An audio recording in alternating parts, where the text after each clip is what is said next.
Ladies and gentlemen, the President of the United States.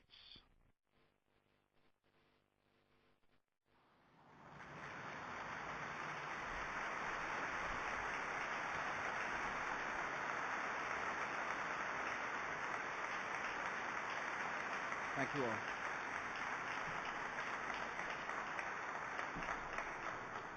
Thank you and good morning. I appreciate former Presidents Iliescu and Constantinescu for joining us today. I want to thank the President of Latvia and Mrs. Zatlera for joining us,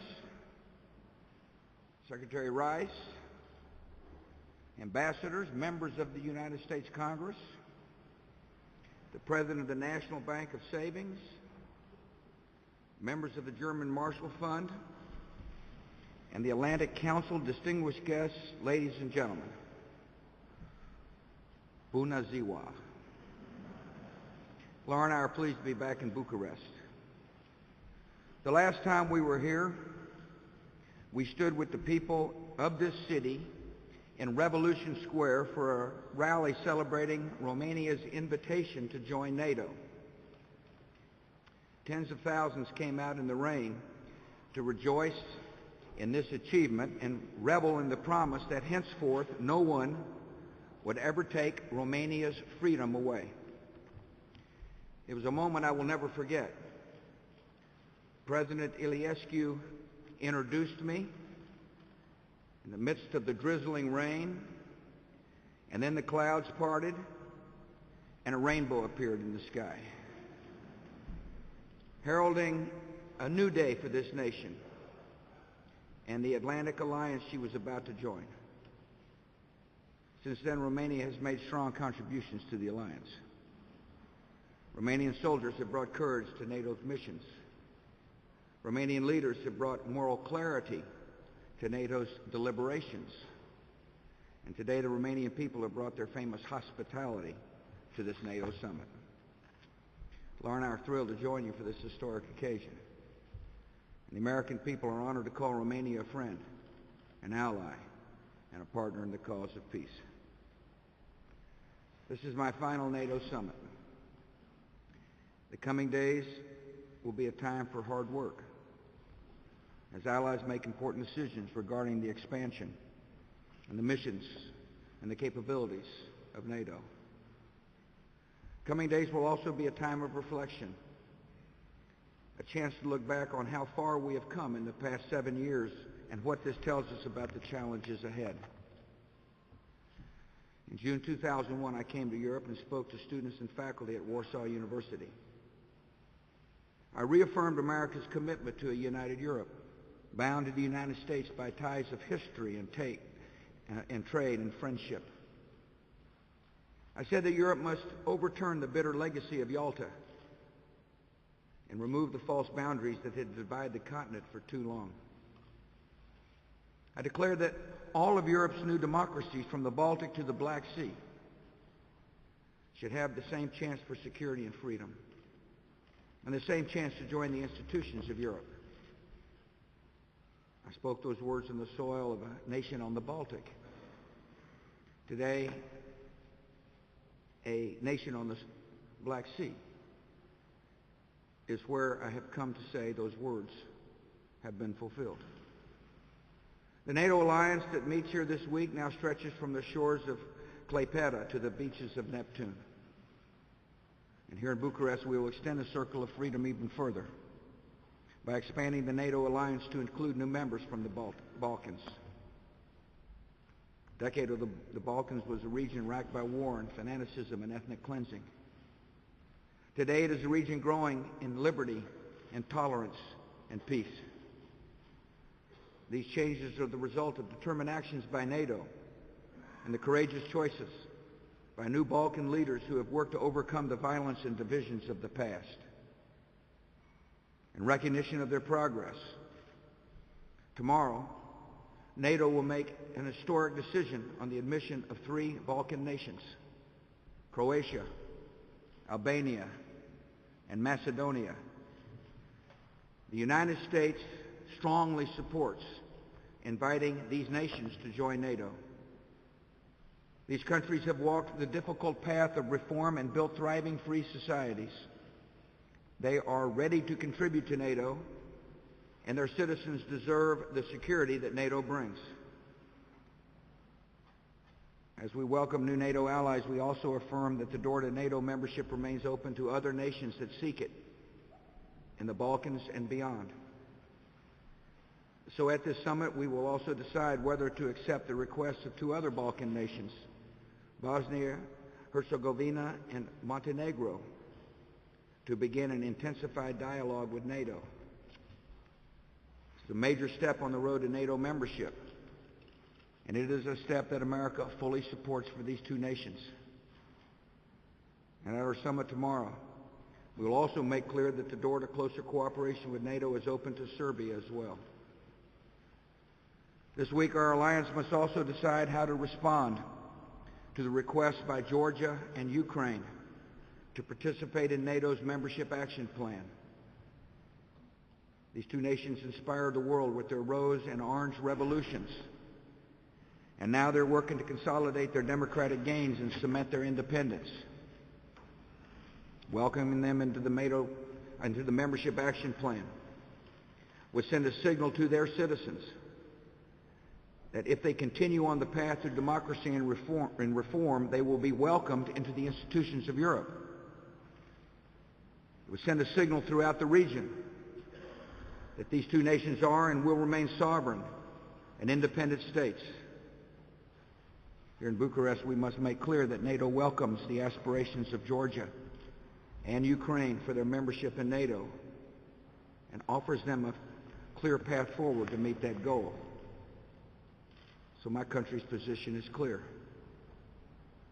NATO should welcome Georgia and Ukraine into the membership action plan. And NATO membership must remain open to all of Europe's democracies that seek it and are ready to share in the responsibilities of NATO membership. The most important responsibility of NATO is the collective security of our citizens. On my 2001 visit to Warsaw, I said that the United States and Europe share more than an alliance. We share a civilization. Less than 3 months later, that shared civilization came under a monstrous attack.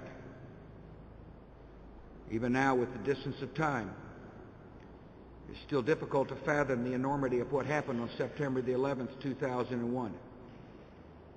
Thousands of men and women woke up that morning, had breakfast with their families, and left for work, never to return home.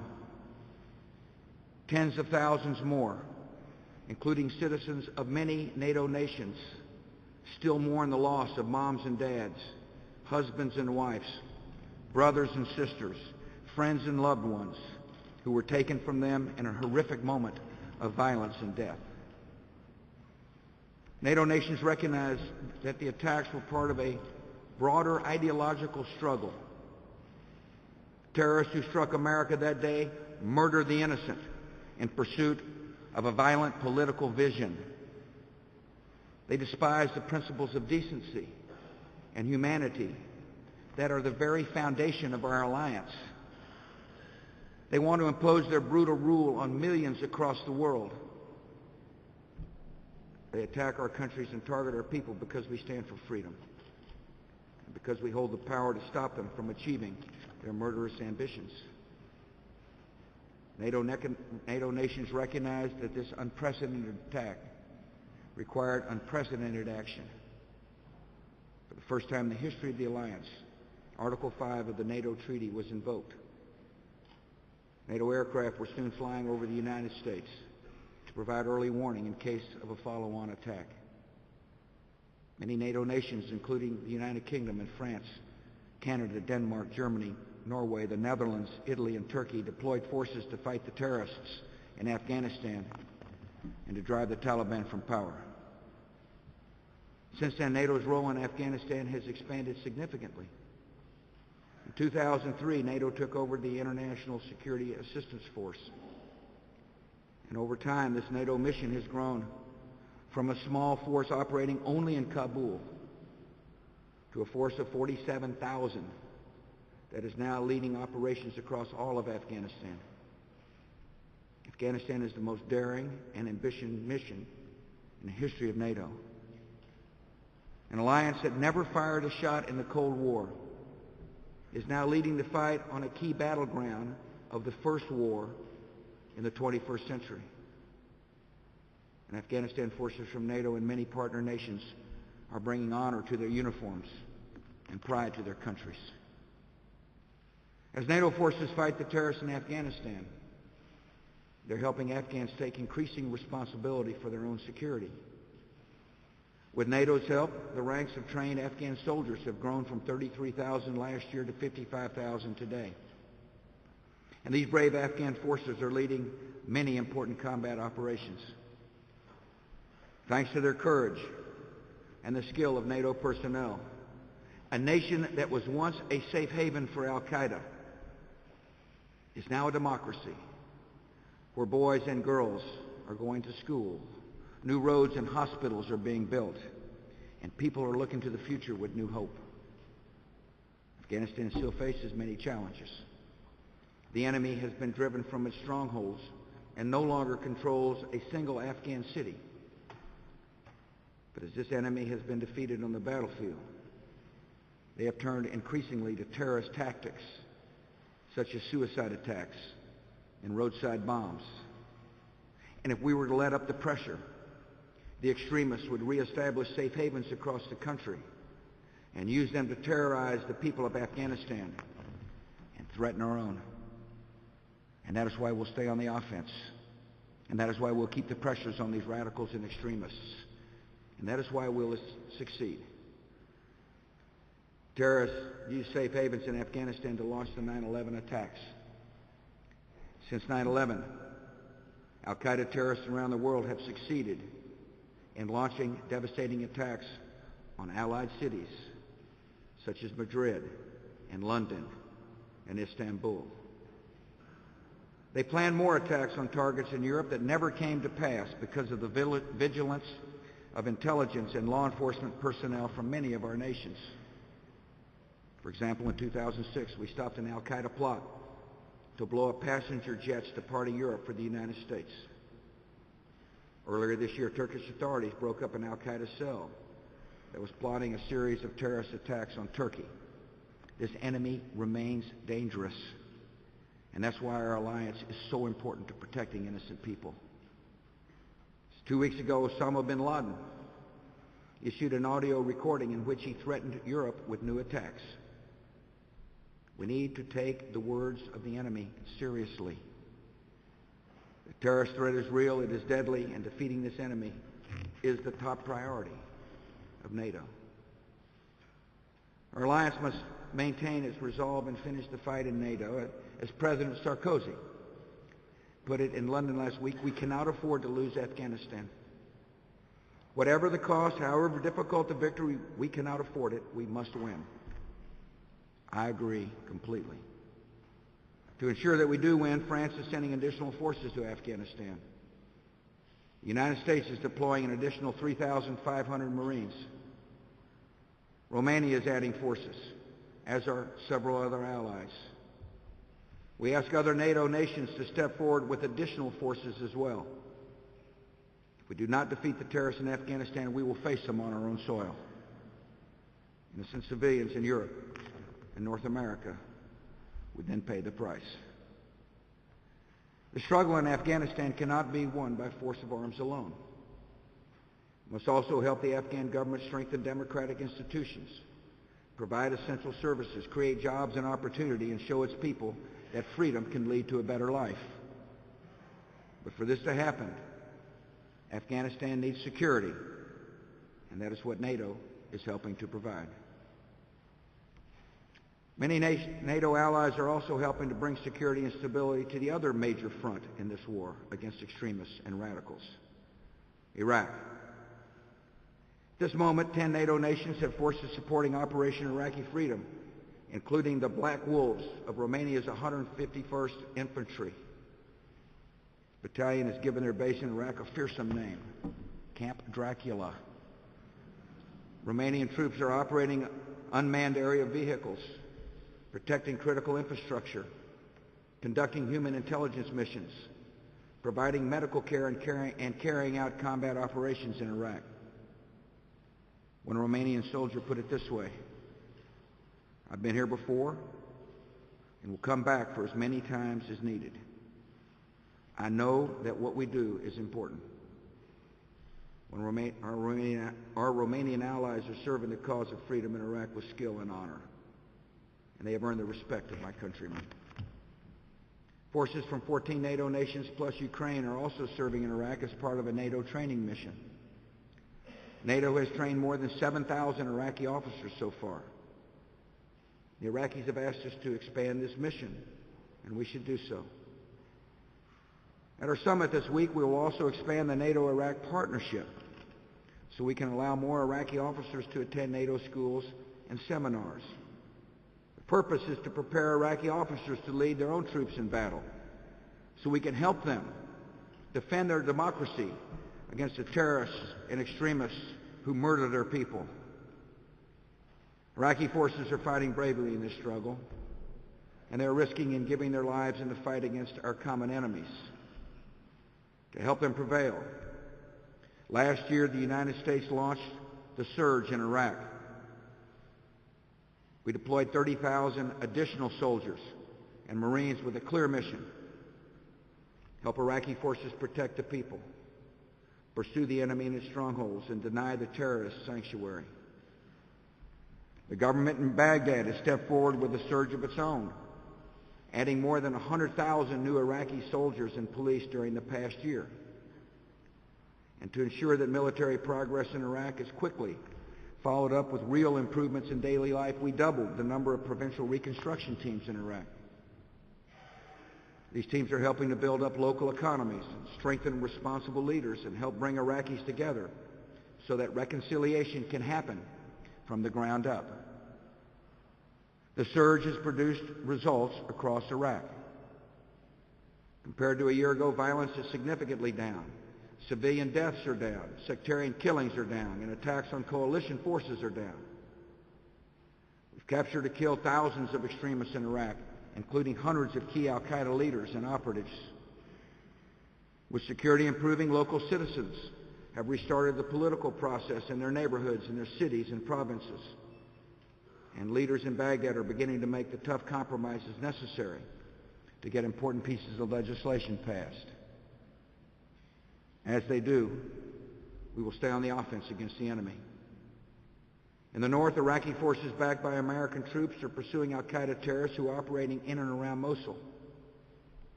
In the south, Prime Minister Maliki sent the Iraqi security forces to begin to root out extremists and criminals in Basra, many of whom have received arms and training and funding from Iran.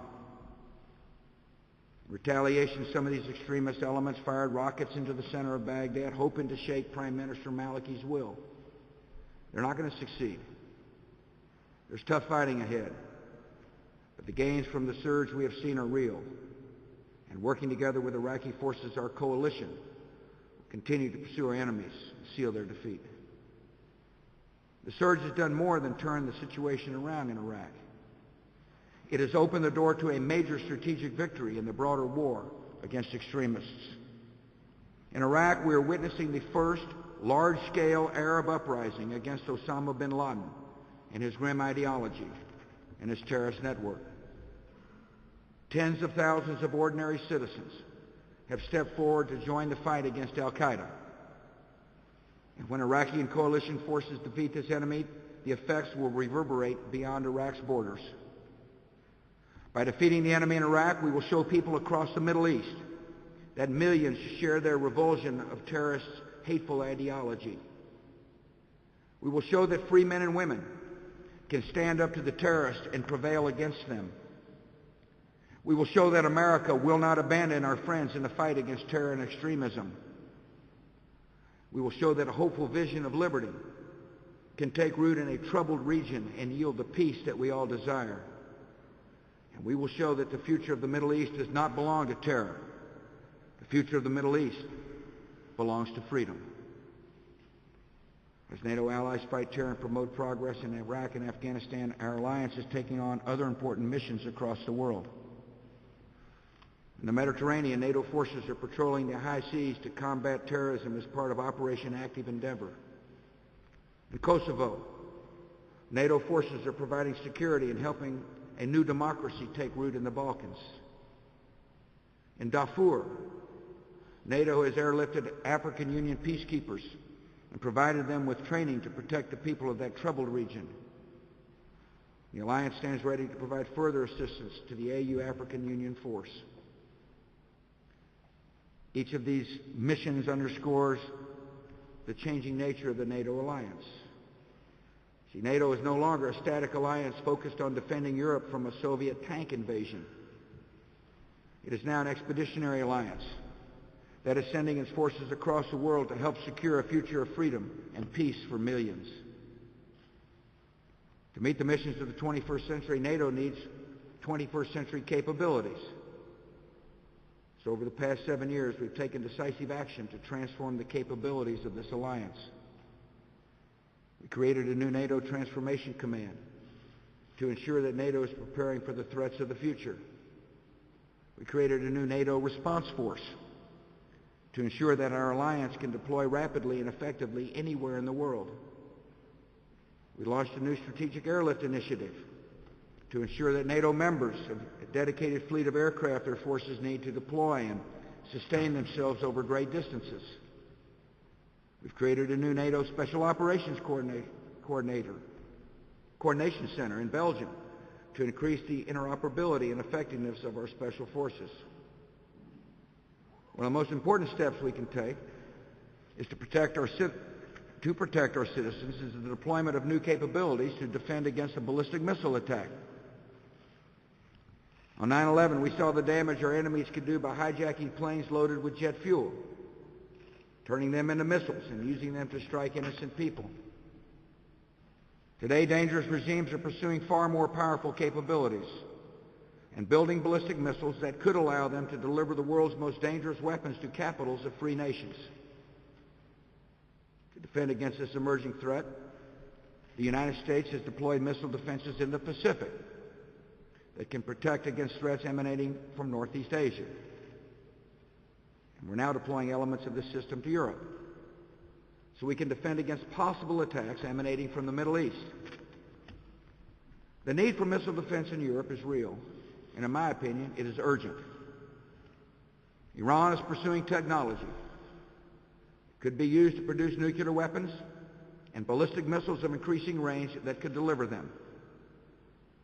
In 2006, Iran conducted military exercises in which it launched ballistic missiles capable of striking Israel and Turkey.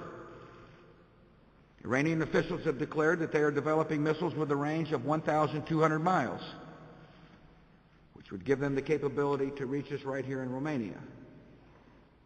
Our intelligence community assesses that with continued foreign assistance, Iran could test an intercontinental ballistic missile capable of reaching the United States and all of Europe if it should choose to do so.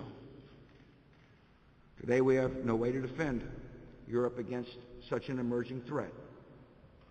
So we must deploy ballistic missile defenses that can help protect. The United States is working with Poland and the Czech Republic to deploy a system that could defend countries in Europe from a limited, long-range attack from the Middle East. We're working with NATO on developing allied capabilities to defend against short and medium-range attacks from the Middle East. And as we do so, we are inviting Russia to join us in this cooperative effort so as to be able to defend Russia, Europe, and the United States against an emerging threat that could affect us all. President Putin has raised the possibility of using radar facilities in Azerbaijan and southern Russia. We believe these sites could be included as part of a wider threat monitoring system that could lead to an unprecedented level of strategic cooperation between Russia and the NATO alliance. We can only imagine the devastation that would be caused by a ballistic missile attack on one of our cities. So I believe strongly we have a responsibility to work together to ensure that such attack never comes to pass. This week, President Putin is planning to attend his first NATO summit, Later this week, I plan to travel to Sochi, Russia for further talks on this and other matters. In our discussions, I will reiterate that the missile defense capabilities we are developing are not designed to defend against Russia, just as the new NATO we are building is not designed to defend against Russia. The Cold War is over. Russia is not our enemy. We are working toward a new security relationship with Russia, whose foundation does not rest on the prospect of mutual annihilation. In Warsaw 7 years ago, I said that the Europe we envision must be open to Russia. During my presidency, we've acted to make that vision a reality. With our allies, we created the NATO-Russia Council to facilitate greater cooperation between Russia and the Atlantic Alliance. The United States and Russia signed the Moscow Treaty, which commits our two nations to historic reductions in our operationally deployed strategic nuclear warheads. And as we look to the future, I believe we can build strong relations with Russia and a strong NATO alliance at the same time. Building a strong NATO alliance also requires a strong European defense capability. So at this summit, I will encourage our European partners to increase their defense investments to support both NATO and EU operations. America believes if Europeans invest in their own defense, they will also be stronger and more capable when we deploy together. I have confidence that NATO is ready for the challenges of the 21st century because I have confidence in the courage of allies like Romania. The Romanian people have seen evil in their midst, and they've seen evil defeated. They value freedom because they've lived without it. And this hard experience has inspired them to fight and sacrifice for the liberty of others. It's precisely what Romanian forces are doing on behalf of this alliance. We see their courage in soldiers like Second Lieutenant Aurel Marcu of Romania's 33rd Mountain Battalion. Last fall, Aurel's unit was in Afghanistan when it got word that American soldiers from the Arizona National Guard had been struck by a roadside bomb. Several were injured, one of them fatally. Aurel and his comrades swung into action and responded to the call for assistance. As his unit sped to the scene of the attack, Aurel's vehicle was struck by a second roadside bomb, killing him instantly. Aurel gave his life rushing to the aid of wounded American soldiers. His example and his valor are an inspiration to all of us. Very much appreciate his wife joining us today. And I want her to know that she and her family have the gratitude and the respect and the prayers of the American people. Our troops are proud to fight alongside allies like this. We appreciate courage. We appreciate people who love freedom. We appreciate people who understand freedom will yield the peace that we all want. We value our friendship with Romania, and we value the Atlantic Alliance that we share. America is united with our European allies by ties of blood that our soldiers have shed together. We're united by ties of conviction, a shared belief that every human life is precious and endowed by our Creator with dignity and worth. We're united by ties of liberty and by an abiding faith in the power of freedom to change the course of history. Strengthened by these convictions, tested in battle, and confident in our future, this great alliance for freedom is ready for all that will come. Thank you for your time. God bless.